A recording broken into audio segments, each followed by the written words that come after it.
Hi there, my name is Philip D and this is the second in a series of 5 videos helping you to expand your understanding of quantitative systematic reviews.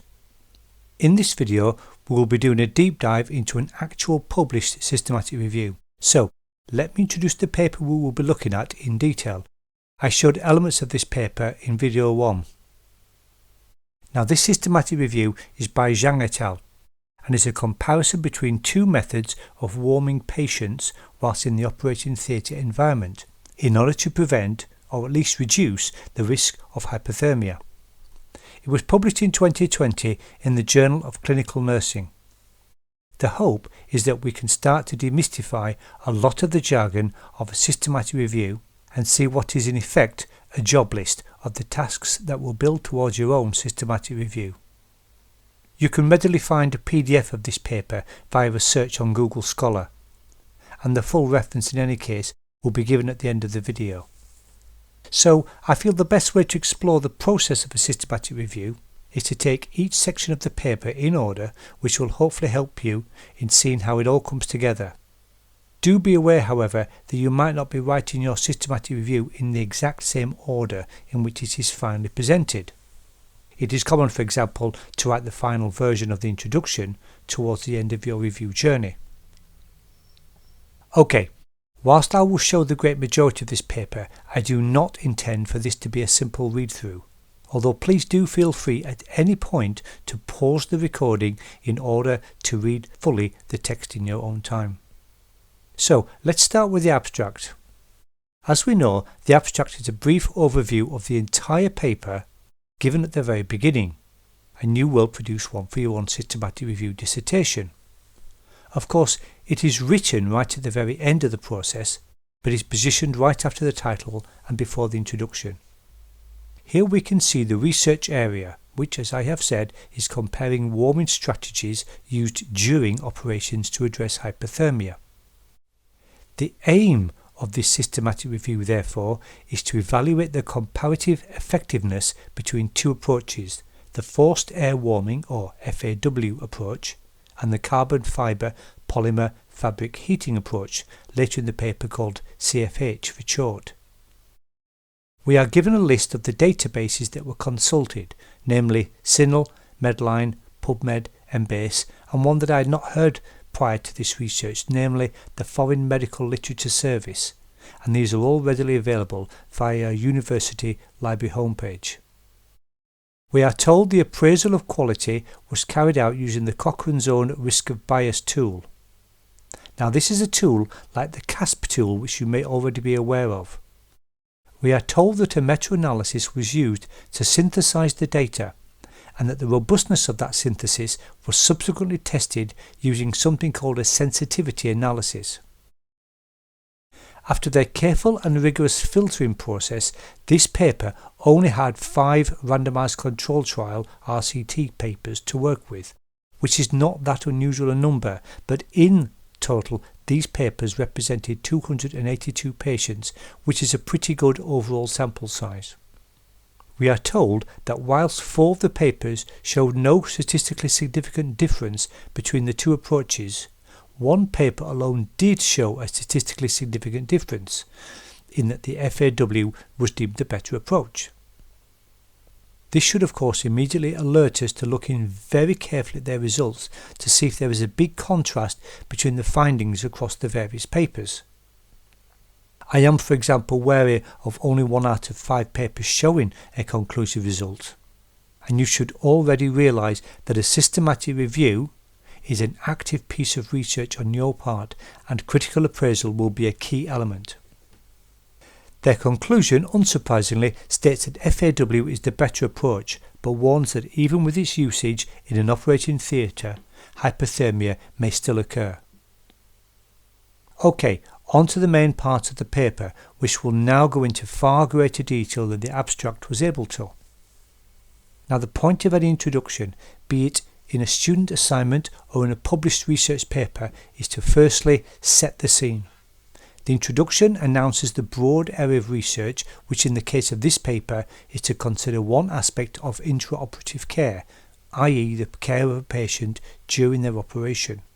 More specifically, the paper is interested in preventing or at least reducing the incidence of hypothermia. This section can also be where the background literature considered moves from a reflection of what was their scoping exercise to become a motivation for the need for what then becomes the review question. From here on, remember, do feel free to pause the recording at any time if you want to read their text in full for yourself. Right out the gate, we are introduced to the area of interest, unintentional intraoperative hypothermia or UIH, and we are given a definition. We are given plenty of recent peer-reviewed references and then given some key statistics regarding incident rates in the UK between the early 1980s and 2009, and this showed, worryingly, the UIH has increased in that time. However, a large study later on in 2016 showed a much lower figure than those preceding it. Clearly there is no consensus in the published research, and I would have been surprised if there was. This is clearly a treatable condition, so these varying values may simply indicate different approaches tried out through the years. I'm not going to worry here about the statistics quoted, particularly the confidence intervals, as I will be covering such concepts in the next video. Suffice it to say here that a confidence interval is a numeric statement of precision. The narrower the distance between the lower and upper values of the interval, then the better, i.e. the higher, is the precision.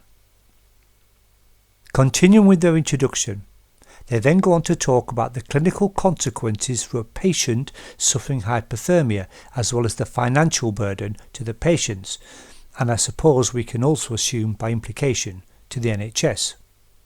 We are then introduced to the two approaches that will be the focus of this systematic review, namely the forced air warming or FAW system and the carbon fibre polymer fabric resistive heating or CFH system. The FAW system, we are told, has been in use for the last 20 years. They omit to say how long the CFH system has been in use, however. Nearing the end of their introduction now, we are given through the literature a comparison of these two approaches to avoiding hypothermia in patients. But already we are forewarned of the difficulties of a clean comparison because of the complex conditions of patients from which we can infer plenty of potential for confounding variables which may mask the relative effects. The last bit of their introduction leads to the research question for this study, namely the comparative effectiveness of the FAW and CFH approaches as preventative measures for hypothermia during elective abdominal operations. Okay, so we have the research question motivated and formulated. Now onto their methodology. We know from the title of the paper that this is a systematic review, and so the methodology section gives a close description of the steps that were taken to carry this out. In their case, they have 5 components, given helpfully as subheadings, and these are, after a reminder of the review question, their search strategy, the inclusion criteria, which is actually a careful discussion explaining both their inclusion and exclusion criteria, selection of studies, where they tell us which studies were provisionally selected in the light of their inclusion-exclusion criteria, study a qualitative assessment. Here they give a deep dive into a quality assessment of each of their selected papers. And finally, synthesis, which is a description of the synthesis, otherwise known as pooling, of their data. We are told that their entire review adhered to the PRISMA reporting checklist. Essentially, it offers a 27-item checklist which can act as a very useful report plan for your own write-up. Talk to your own supervisor about whether this would be useful in your case. I'll give you a direct link to this document in the description below, but for now, let me quickly show you this 8-page document and specifically pages 5 and 6, which give the actual list. But let me show you this 8-page document and specifically pages 5 and 6, which give the actual list.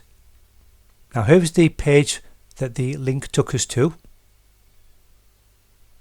And here is the David Mower paper, and I'm just going to download the PDF. Let me go down to page 5 and 6. Now do not be put off by the apparent level of detail. This is a really useful checklist that essentially can act as your own template for preparing and writing up your own systematic review. After the title and abstract, we have sections covering the introduction, methodology, results, discussion, and finally conclusion. Well worth accessing and reading in my opinion, and like I said, I'll put a link in the description below to this paper. Okay, so back to their methodology. They remind us of their review question, namely a comparison of the effectiveness between the CFH and FAW approaches to preventing hypothermia in patients undergoing elective abdominal surgery. They next break this question down using the PCOD structure, which you'll recall stands for Participants, Intervention, Control, Outcome and Design. You remember the PCOD was a simple extension of the more common PICO structure for systematic review questions. So, in this review, we have P, i.e. the participants, and these are the surgical patients undergoing elective abdominal operations with normothermia, i.e. initially with normal body temperature, on admission to the operating room. I is the intervention. This is the application of CFH, carbon fibre polymer fabric resistive heating, to maintain the patient's body temperature as a warming strategy. C, the comparison against which the intervention is compared, and here they have allocated that to the using of the FAW, the forced air warming, as a warming strategy. O, the outcome, is the careful monitoring of the core body temperature and incidence of unintentional intraoperative hypothermia or UIH. And finally, D, the design type of study, which in this case is a series of randomized control trials. The next part of the methodology section is an explanation of their searching strategies. They used 5 key databases including CINAHL and Medline, and they would certainly have sought library advice on this. With each database, they used several keywords and the short phrases which they list here. Again, the library and their tutor will have helped them on this. They limited their search to English language papers only, and they put no age limit on the age of the research papers being searched. To ensure robustness in the form of reliability, i.e. repeatability, 2 independent searches were carried out by 2 of the paper's authors. They also added to the depth of their searching using a process known as hand searching, whereby the text and reference lists of the papers themselves would have been carefully checked to see if any further relevant papers are revealed that had not appeared in the electronic database searches. Next, in order to screen their initial and likely very many results, they then considered their inclusion and exclusion criteria. This allows them to whittle down the number of only relevant papers. All the while they will have kept tabs on the number of papers surviving at each stage in order to produce their Prisma flow diagram, which we will soon look at. The review paper next breaks down their inclusion criteria into 5 stages. The first one, unsurprisingly, refers to patients undergoing elective abdominal surgery. Furthermore, they should have no symptoms of fever, which could act as a confounding variable, which could affect the efficacy of either the CFH or FAW modes of heating the patients. Second, for the intervention arm, the only method that should be used for the whole surgical period is the CFH. Clearly, the use of any additional methods for keeping patients warm would, for the purposes of this review, again act as a confounder. Additionally, we are told the ambient temperature conditions that must exist in the operating theatre, once again to avoid any unwanted confounding variables. As expected, the same restrictions of patient condition and room temperature should also be true for the forced air warming FAW, i.e. for the comparison group. We are told that only studies that themselves are randomized control trials will be considered for the systematic review. The rationale here is that RCTs are effectively the gold standard for quantitative research. This is quite true, as indeed an RCT design is the only design that can demonstrate cause and effect. The final stage of the inclusion criteria is here actually a confirmation that the primary outcome is designated as the core body temperature of the patients, and that they offer a definition of what a normal patient core temperature should be. So, through their inclusion and of course exclusion criteria, they then make an initial selection of the studies that are likely to be included in the final systematic review. Again, we are reminded that the PRISMA guidelines were used, and furthermore that the software EndNote was used as a collection and collating tool which initially helped to identify duplicates in the articles found. EndNote might be worth considering in your case, as it allows any student or researcher to collect and collate their references and is facilitated by an available add-on to the Word app in Microsoft Office. After removing duplicates and other exclusions, the authors are left with 5 papers which they will now rigorously critique using a quality appraisal tool. Then they will extract the relevant data using a data extraction form. They decided in this case to delay presenting their PRISMA flowchart until the results section, which we shall presently see. Rather than using the more familiar CASP tool, they have used the Cochrane Review's own tool known as the Risk of Bias tool.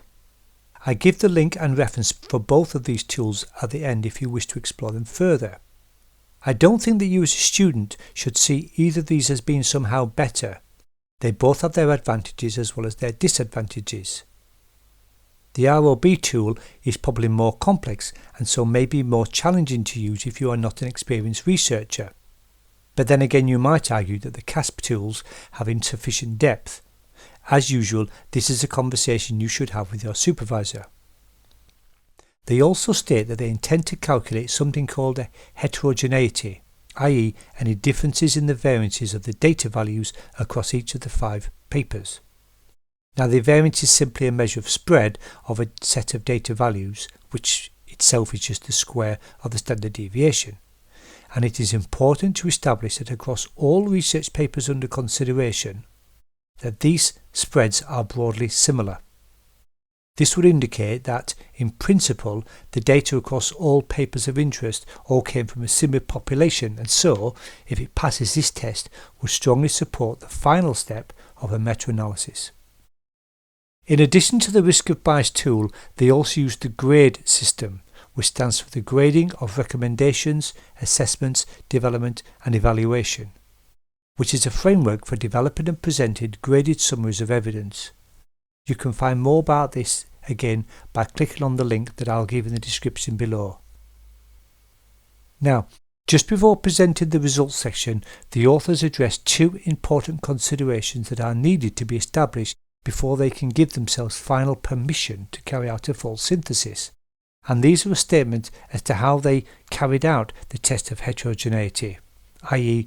was the data across all papers similar or not? And also something called a sensitivity test, i.e. do the results of any paper dominate those of the rest in a direction that is perhaps different to the rest? Their test for heterogeneity was carried out within the software known as Review Manager, or RevMan, and to anticipate another piece of analysis that they will report on in the next section, they also will carry out a test of the rigour of their data prior to combining or synthesizing, which is known as a sensitivity analysis, which was also carried out using RevMan. If either of these tests showed the data to be problematic, then the authors may only be able to carry out what is known as a narrative review instead, rather than a full meta-analysis to cap off their systematic review. Both of these aspects we will come back to presently. Okay, on to their results section.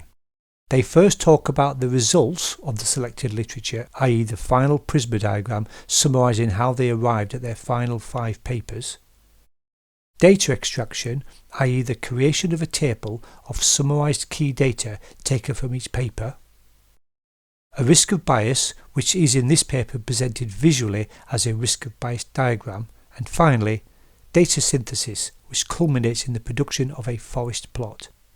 So, in summary, they started with just over 1,000 likely candidate papers spread across 5 databases, which you will recall included the FMRS, the Foreign Medical Literature Retrieval Service, plus hand searches, Once duplicates were removed and the inclusion criteria applied, they were left with 5 full-text articles as their Prisma diagram shows.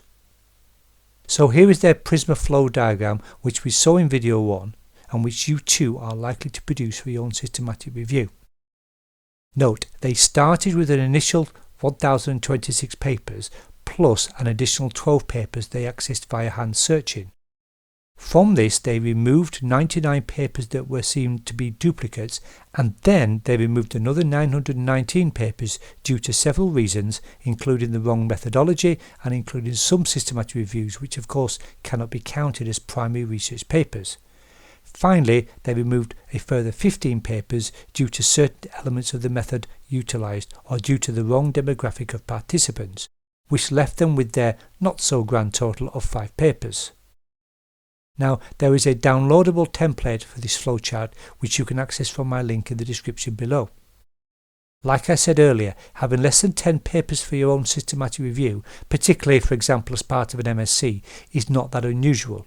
Of course, in your reading, you will come across systematic reviews with far greater numbers of final papers, and this is because systematic reviews tend to be large-scale investigations carried out by a team of researchers, and so they generally tackle research questions that has already been extensively published. Okay, so they have 5 papers, and now they proceed to extract the data. So they summarise their extracted data by means of 2 tables, as we can see in the next couple of slides. In table 1, we see a lot of detail here as expected. This first table summarises essentially the demographic data regarding the spread of ages of the participants, their BMIs, and the average duration of surgery across each of the 5 papers. We are also given information about temperature measurements, such as room, i.e. ambient temperature, and the types of surgery undertaken, including the type of anaesthesia used.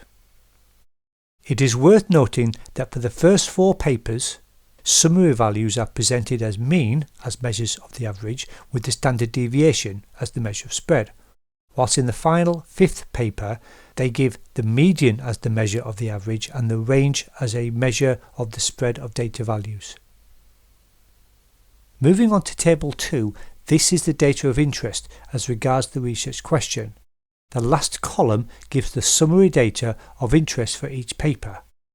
The outcome values are presented in pairs. Firstly, as the carbon fibre heating blanket, i.e. the CFH, resultant value, which you will recall was treated as the intervention, followed by the forced air warming FAW resultant value, which was their control, or rather the comparison group, again with standard deviations given in each case. We will explore the meaning of the p-values in the next section, but notice that only the final paper, John et al., reported a p-value less than 0.05. This meant that only this paper out of the 5 was able to demonstrate that the difference seen between the 2 heating methods was statistically significant, i.e. was unlikely to be due to chance alone. So we are none the wiser at this point in the write-up. Of the 5 research papers under review, 4 showed no statistical significance and only 1 did. So was this last paper a fluke? That's what the meta-analysis will hopefully show. But before carrying this out, they had to establish that there was no serious risk of bias to undermine the outcome of any further analysis. In this systematic review, they could have chosen from a range of critical appraisal tools. One of the most popular, of course, is the CASP tool, and you may very well be using that one in your own systematic review. In this case, however, they utilised Cochrane's own risk of bias tool, which has recently been updated, hence the name ROB2. And like I said, the link to this tool will be given at the end of this video. I would suggest that even if you are not using this tool, that you check it out to help deepen your understanding of the appraisal process. The ROB tool has 6 main domains for potential bias, which you are guided in considering. The first 2 cover selection bias by considering the randomization process for allocation and the blinding, i.e. concealment, to researchers and participants. The remaining 4 domains consider performance bias, detection bias, attrition bias, and reporting bias. Selection, detection and reporting bias were all considered to have low levels across their 5 papers. Performance bias was considered to be unclear but likely not to be problematic. However, attrition bias was considered high in 2 of their papers due to lost reported data caused by some patients becoming unstable during the operation. So here's the first of 2 visualizations summarizing their risk of bias across all 5 papers. We can see paper by paper where these judgments lie across all 6 domains of bias as defined by the ROB2 tool, with a wisely included other bias column as a catch-all for any others spotted that are not included in the ROB2 tool. This sort of summary of the critical appraisal process is really useful and crucially is an accessible feature also to the readers of a systematic review. Like I said in the first video, this is covered in greater depth in Chapter 8 of the Cochrane Handbook for Systematic Review of Interventions, which I will also give a link to in the description. The second visualization, comprising Figure 3, gives their overall judgment averaged, as it were, across the 5 chosen papers across the self-same domains of potential bias. They conclude that, overall for their 5 selected papers, that either a low or at worst unclear risk of bias dominates their appraisals, and thus they felt this gave them the OK to press ahead with data synthesis, i.e. with a meta-analysis. So on to their data synthesis. Had their data extraction or earlier stages indicated the papers were simply too different, then they would decide at this point to carry out only a narrative review instead. But of course we know from the abstract that they did press on to pull their data via a meta-analysis. Part of the meta-analysis is to carry out further checks. One in particular is called a sensitivity analysis, but more about that soon. The concept of homogeneity refers to how similar, say, the variance is across 2 or more datasets, and is typically a consideration used within a single piece of research where we are looking at the comparative spreads in data across 2 or more groups. On the other hand, tests of heterogeneity is the flip side of this and looks at the degree of difference in the means and spreads across 2 or more databases. If it is present to a large degree, then it is a potential threat to the validity of the ongoing systematic review, and so is typically used as part of a meta-analysis process and therefore part of the critical appraisal process across the data arising from several research papers. There is a key test statistic known as the I-squared value, which is generated in such tests of heterogeneity.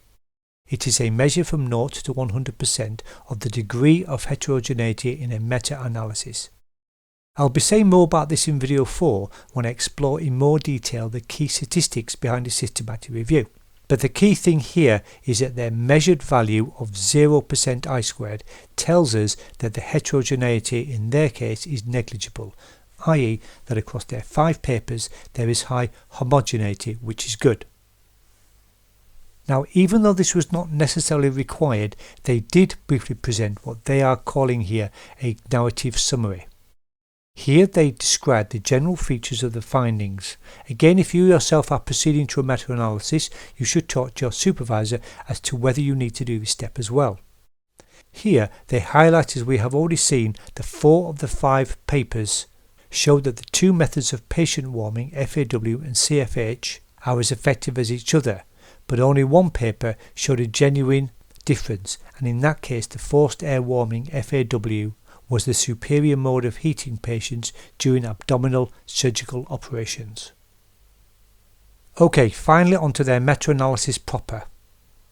Some technical details in this respect, which I will explore in greater detail in my video 4 of this series, but their overall message was that when all 5 papers are taken together, the FAW is considered superior to the CFH in preventing unintentional intraoperative hypothermia, UIH. They have worded this in a slightly awkward way because of the order in which the allocated groups resulted in a negative difference seen between the 2 groups. We will see this as the negative signs occurring in the next slide, but it is nothing more than a labelling decision which they felt they had to stick to. So here's their forest plot, summarising the results of their meta-analysis. We have looked at this exact same plot in some detail already back in the first video in this series. You can see visually what we have already been told, namely that of the 5 papers considered, only John et al. From 2016 had statistical significance. We can see this here because the error bar, i.e. the horizontal lines which represent the 95% confidence intervals, does not cross the 0 line of no difference. The remaining 4 papers all do cross this line and so are not statistically significant. However, as indicated by the black diamond, when all data across the 5 papers was pooled, the overall average indicates that FAW is better than carbon fibre, but more importantly its width does not cross that 0 line, and so this overall result is statistically significant.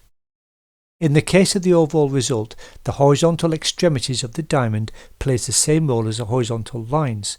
Namely, this width represents the 95% confidence interval of the pooled data. To confirm this, we are told that the p-value for the overall effect is 0.01, again confirming statistical significance across our 5 papers. In addition, on this forest plot we also see the test statistics referring to the heterogeneity across the 5 studies. These test statistics, such as the chi-squared value, degree of freedom, df, the value of I-squared and the z value, will all be explored further in video 4. Okay, so what is this mysterious sensitivity analysis that takes place seemingly after the full meta-analysis has been done? Well, it is a step-by-step process of omitting each paper, then carrying out the meta-analysis once more on the remaining papers, each time considering any change in the value of I-square. If one paper is dodgy, then it will be identified as having an adverse effect on the value of I-square, i.e. on the amount of heterogeneity, and indeed, if it is considered bad enough, it might even be removed from the final analysis even at this very late stage. I will discuss this further in videos 4 and 5. In this case, the sensitivity of each research paper was equal and did not by itself influence the overall estimate. Without going into too much detail here, it is worth noticing from their table 3 that the John et al. Paper has the smallest value of chi-squared, which is almost certainly due to its large sample size. You will recall it was the only paper after the 5 under review that by itself showed statistical significance regarding the comparison under consideration. Okay, on to the discussion part of their paper. They are going to summarise their key findings and will also give an honest reflection of the limitations of their systematic review. This last point is crucial as it shows the reader, or in your case your marker, that you are fully aware of any inherent weaknesses present in the systematic review, even though they may very well have been outside of your own control. We are reminded that 5 studies made it into the final review, all looking at competing treatments to deal with preventing unintentional intraoperative hypothermia, or UIH. We are reminded that the overall finding was that FAW was more effective than CFH, which I think has been said the wrong way around here by mistake. But unsurprisingly, given that only one original paper showed this, this result might be considered to be not fully settled, which explains their use of the word controversial.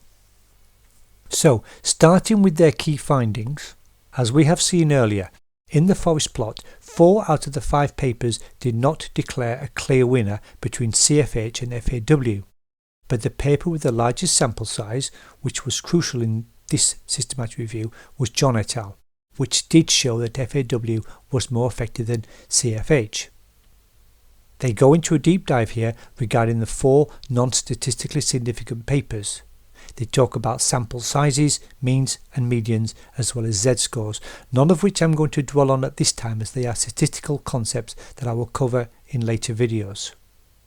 They then move on to the dominant paper, John et al., again exploring the key statistical values. There is a mention of a sample size calculation, also known as a power analysis, and something called the probability of a type 2 error, which is also known as a false negative. And again, these concepts, all key to a systematic review, will be explored further in video 4. Now, heterogeneity, which you will recall is the extent to which the study results differed, and this is revisited once again here. And now there is mention of a one-factor ANOVA, which is also known as a one-way ANOVA, which was carried out to support the validity of the original John et al. Paper in comparison with the rest of the papers.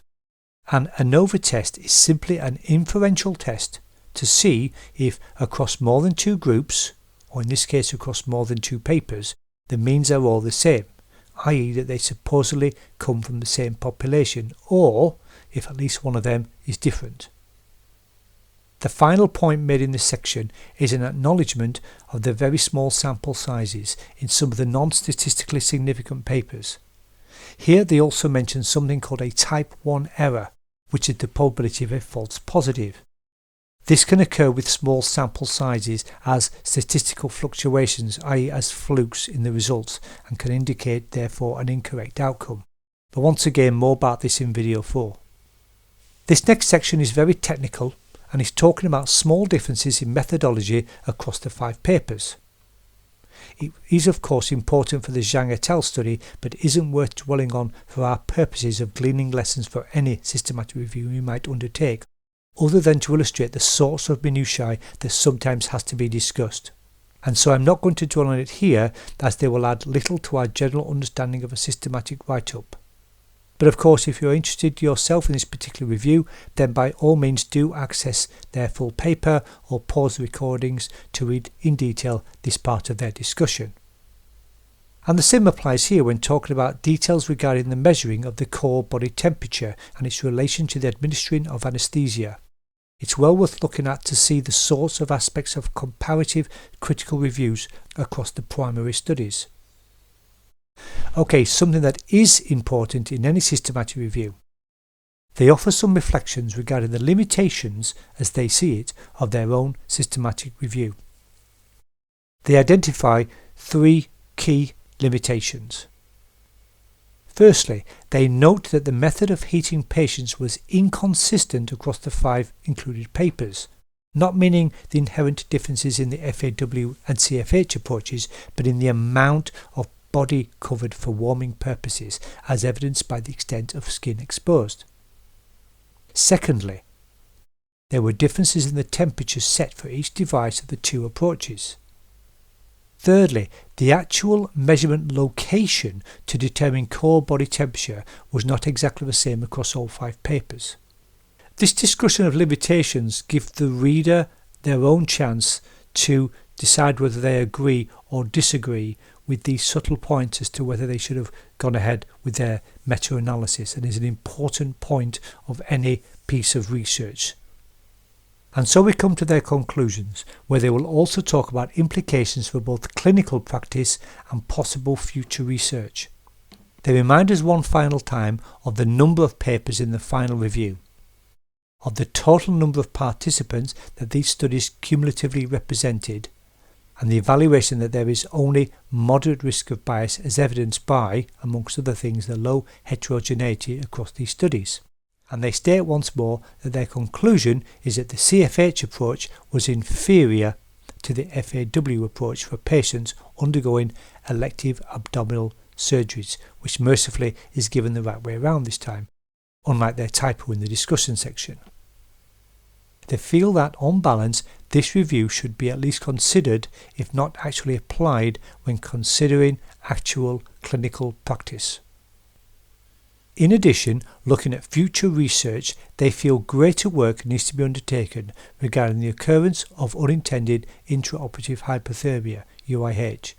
Also, greater consistency in matters such as body coverage and the temperature setting of any heating devices should be addressed. A final point is offered regarding whether CFH has any role in preventing surgical site infections. Curiously, FAW is now not mentioned in this respect.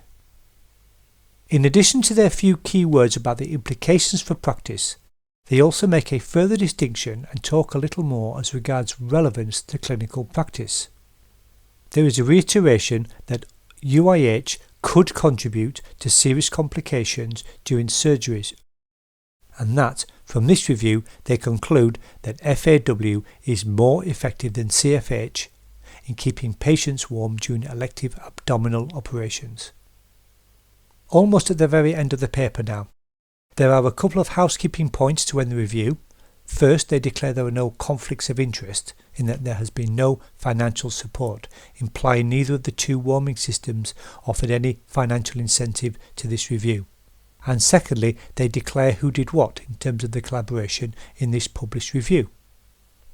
Note, these are their references, and I am showing just the start of them here to remind you that, like any piece of academic writing, it is very important to have this done completely and accurately in the line of whatever system you are utilizing.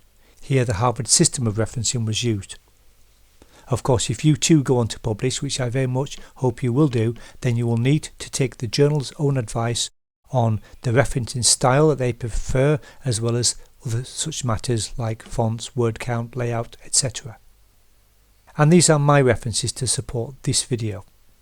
Notice that while the Cochrane Handbook is now in its second edition as a print run, published in 2019, if you visit the web version, given in the link below, then this is regarded as a live document and so is being constantly updated. I'll also put a link in the description below to the MOA's discussion of the PRISMA statement. And this brings me to the end of the second video, a deeper dive look at a systematic review that was carried out by a master's degree student. Like I said at the outset, your submitted review will be much greater in length than this published version, but I hope that you found it of some use to see what a completed systematic review might look like. And I end with my usual disclaimer regarding any images I may have borrowed. Okay, and I'll see you in the next one. Cheerio!